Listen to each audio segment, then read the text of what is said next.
Sunday arrives, and the sun is as brilliant as ever.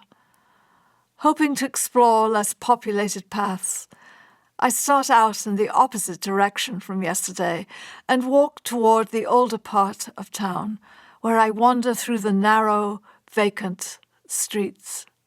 The early morning calm is alluring. Only the occasional cries of circling seagulls and the ringing of the bells belonging to St. Peter and St. Paul interrupt the stillness of the hour. No businesses are open.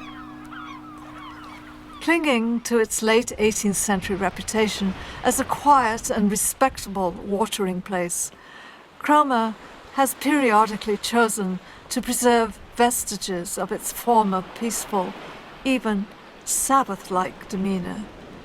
Indeed, on this serene and tranquil Sunday morning, the town could still be thought a paradise for the clergy and old ladies, a phrase that appears in John Grieve Knoll's 1866 description of Cromer. It's therefore not hard to imagine a Miss Buxton or Mrs. Upshur from the 1830s Cromer Ladies' Bible Association campaigning against prevailing temptations, while urging their listeners to find delight by reading the Bible rather than frequenting vulgar places of public amusement. These ladies' attempts seem not to have been in vain, for today no glitzy bingo halls, extensive gaudy fairgrounds, strip clubs, or venues packed with slot machines congregate on the beachfront. Cromer has a history of banishing such rude entertainments. Indeed, in 1990, after a gale severely damaged the modest amusement arcade on the Cromer Pier, authorities, as if still honoring the town's earlier resolve to maintain its respectable charm, decided not to replace the venue and promote instead the beauties of the area's natural setting. In a sense, their decision reflects some oblique indebtedness to the example of those late 19th century officials who not only discouraged the presence of fops and fine girls sporting their ribbons and curls, but also barred raucous troops of minstrels, German bands, and chiromancers from roaming and sullying Cromer's beaches. These were once popular forms of seaside entertainment in places like Brighton, Margate, and Great Yarmouth.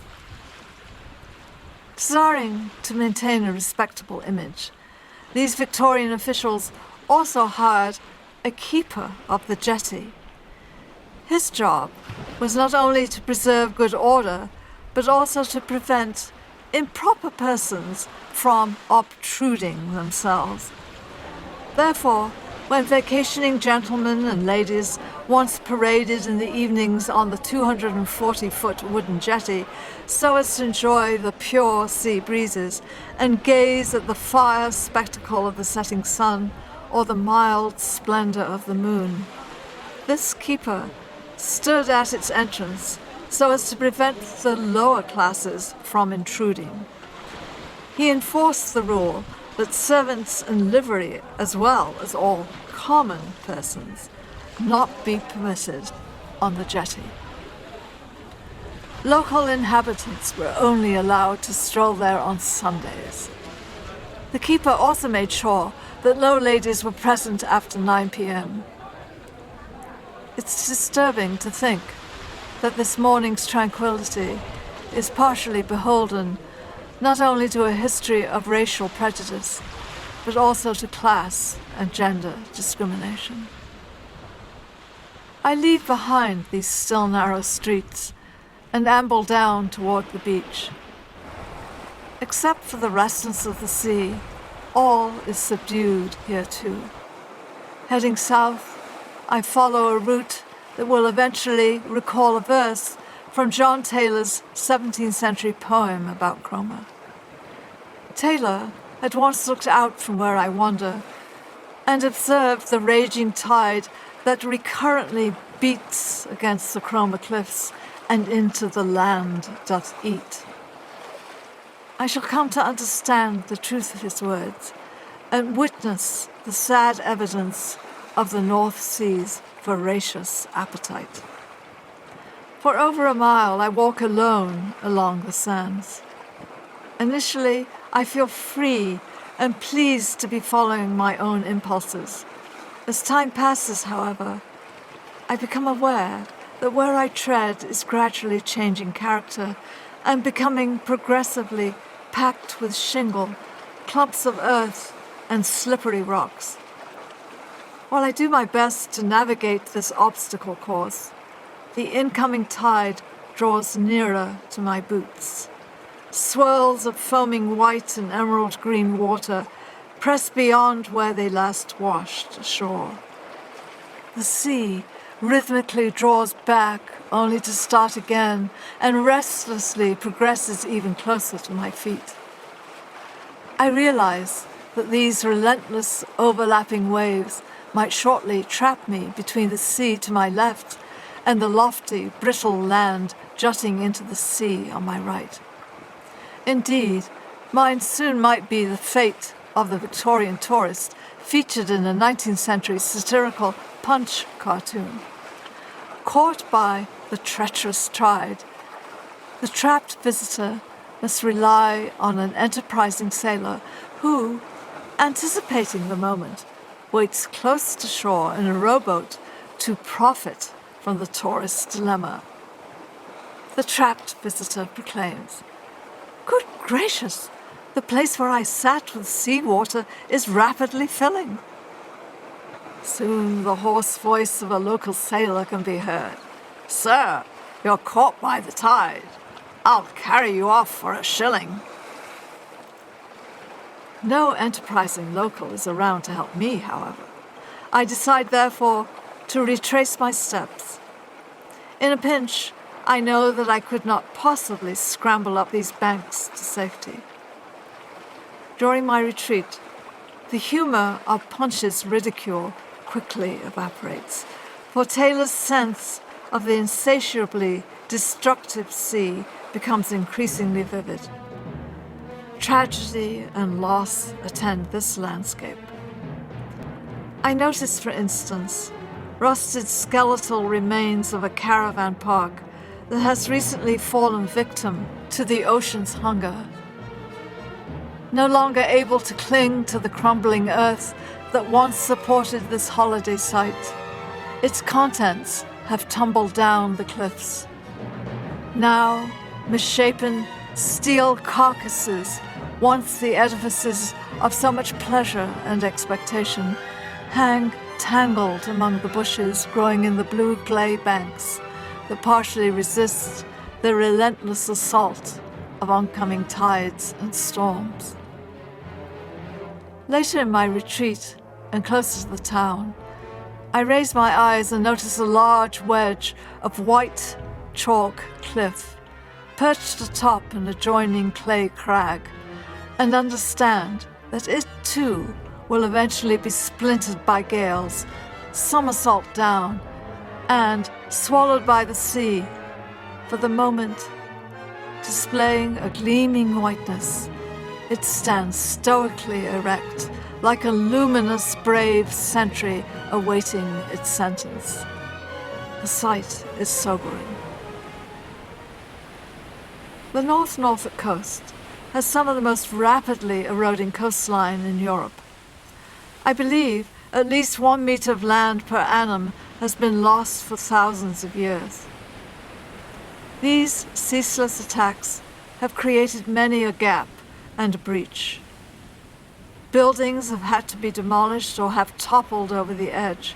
Immense masses of land have detached from the cliff, thundered down, and creating an awful spectacle, tumbled onto the beach.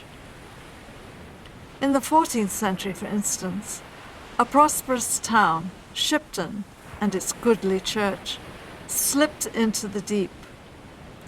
Graveyards, too close to the cliff's edge, composed of yielding gravel, clay, and sand, fell to their twice-earned death. As a consequence, it was not uncommon for human bones to wash up on shore. Verses from Algernon Swinburne's poem, North Sea, vividly describe the collapse of a graveyard into the sea. Naked, shamed, cast out of consecration, corpse and coffin, yea, the very graves, scoffed at, scattered, shaken from their station, desolate beyond man's desolation. Shrink and sink into the waste of waves, tombs with bare white piteous bones protruded, shroudless, down the loose collapsing banks, crumble from their constant place detruded, that the sea devours and gives no thanks. Moreover, at low water, slabs of old stones and walls from this town were once said to be visible.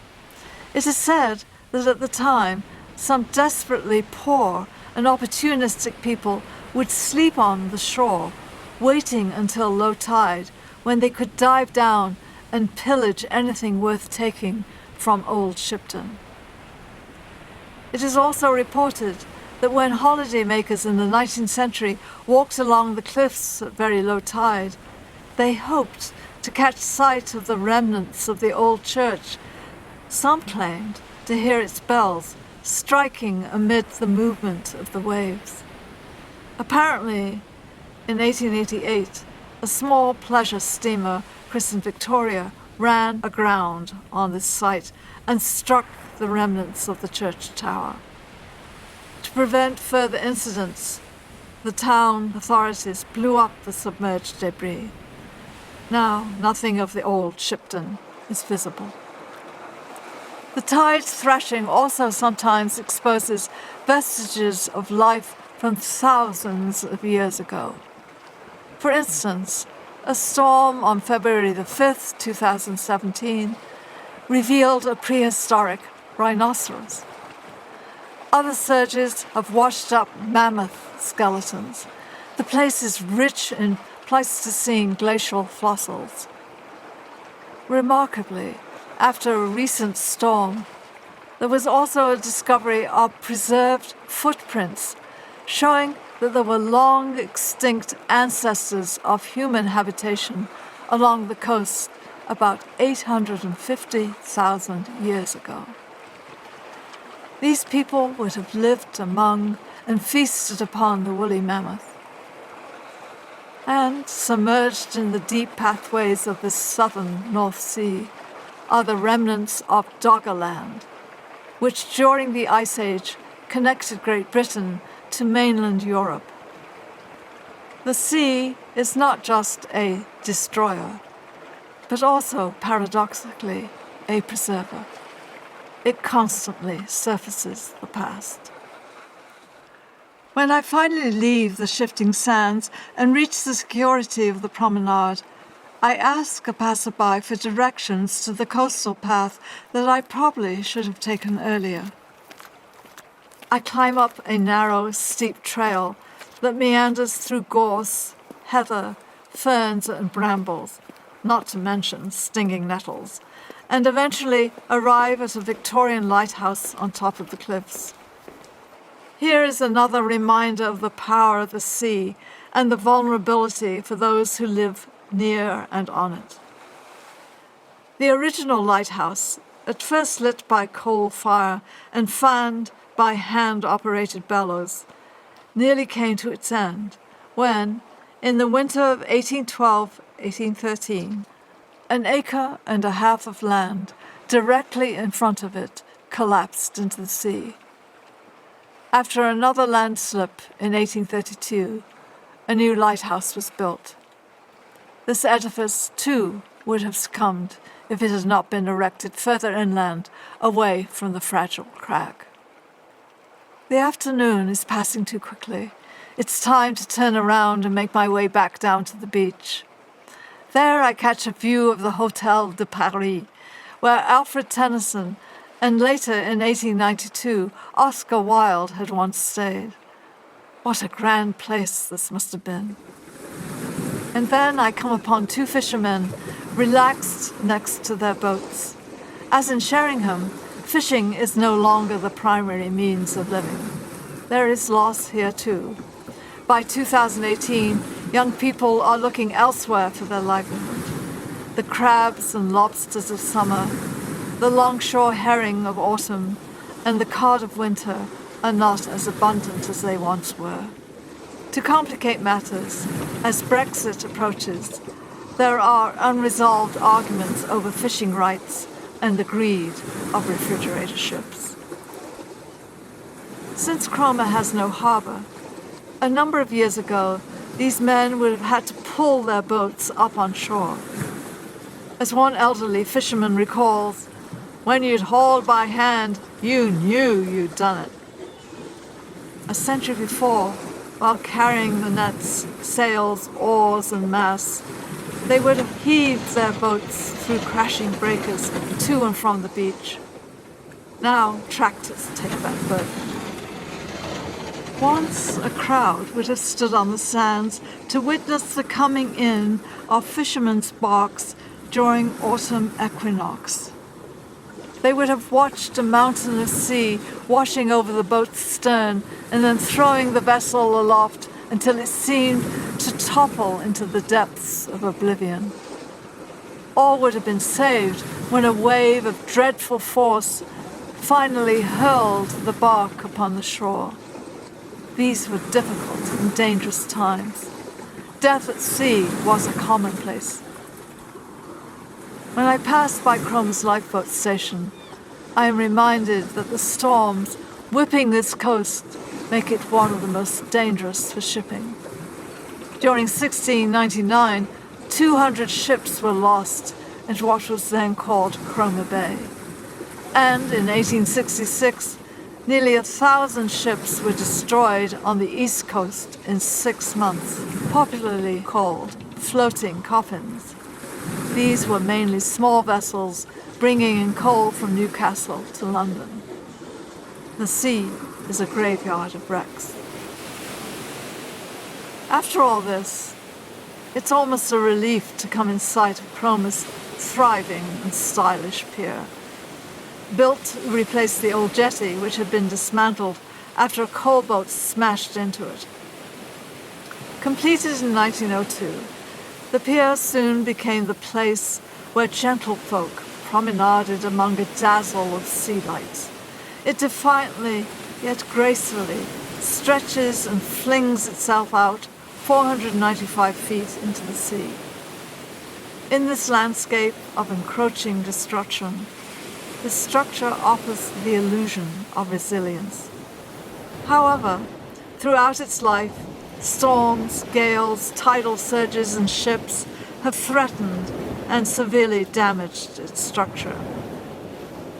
On December 5th, 2013, a storm surge significantly damaged this pier and wrecked the seafront.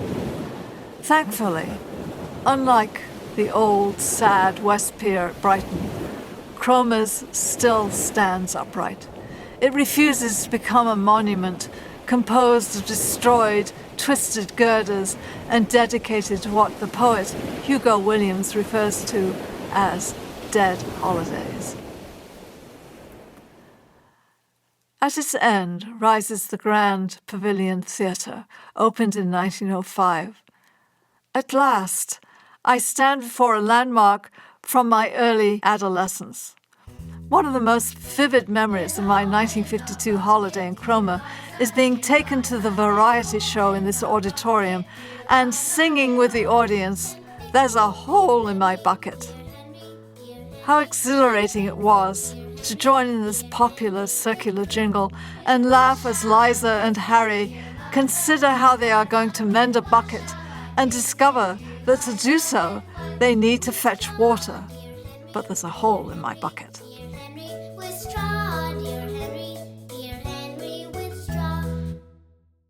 On this late Sunday afternoon, I step onto the pier and stroll among the few stragglers extending the day. The sky is changing, the shadows are growing deeper. Clouds drift across what had been a clear blue expanse. A solitary gull glides above. The wind picks up. I pass by those clinging to the last of the hour's warmth. They settle into chairs placed behind protective sheets or perch on benches in Victorian-style shelters. For a moment, I draw close to others who lean over the railings so as to gaze at eternity and catch the spray from the waves dashing against the pier's supports. It is almost the hour to leave. I hasten up the hill, collect my rucksack from the hotel lobby, and go to the station. Though not as effusively as an 1841 visitor who wrote, quote, "Farewell, then, Cromer. Farewell, magnificent billows, ye lofty cliffs, ye swelling hills, ye verdant woods, and ye pure and invigorating breezes." I bid a fond goodbye. Once back in Norfolk, I catch the 4:30 p.m. train to Cambridge. This time the seats are packed with those, like myself, who are returning from a weekend away. When the train approaches Ely, the eerie silhouette of the 14th century Ely Cathedral looms high on a hill above the wet, flat landscape of the fens below. The sky's blood-red brilliance and deep yellow illuminate the cathedral's distinctive tower so that, like a lighthouse, it rises above everything. Like the cliffs and the lighthouses of Cromer, I have left behind. This tower, too, once collapsed, and in the 19th century had to be rebuilt. It seems that reminders of the loss and destruction that I witnessed in Cromer stalk my return journey. Back in Cambridge by 9 o'clock, I fall into bed and listen to the rain beginning to pound on the hallway skylight. The next day, between heavy showers, I return to the university library, refreshed and ready to start again. Paradoxically, Cromer, so often the victim of the wild sea, has also revealed its power to resuscitate life. Perhaps Mr. Woodhouse spoke wisely when in Jane Austen's Emma, he advised Isabel, his elder daughter, to take Dr. Perry's advice and spend a week in Cromer. My dear, Dr. Perry was a week in Cromer once, and he holds it to be the best of all sea-bathing places. A fine open sea, he says, and very pure air. I vow periodically to take other solitary walks along other parts of the East Anglia coast, particularly in areas unfamiliar to me. And so I shall, in November, December, and February, before I regretfully must leave Cambridge and return home.